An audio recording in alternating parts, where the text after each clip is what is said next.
Rain and thunder sounds for sleeping vertical bar rain and thunder horror story. Rain whispered against the roof. A soft, endless, while thunder rolled like distant drums. I lay awake, letting the storm rock the house. When the tapping began at the window. Not rain, three's lone ox patient. Polite, lightning flared, revealing my reflection and another shape standing behind it.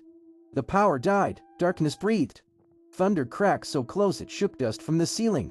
And the tapping moved to the door. I told myself it was branches. Wind, anything. The hallway smelled of wet earth. A lull of rain, then silence, thick and listening. When the knocking returned, it was inside the walls. Traveling room to room, learning the house. I pulled the blanket over my head. Rain softened, thunder faded. Something settled beside the bed. Sighing with relief, finally home. Outside, the storm kept humming. Gentle and watchful, as if covering footsteps I was never meant to hear again a night.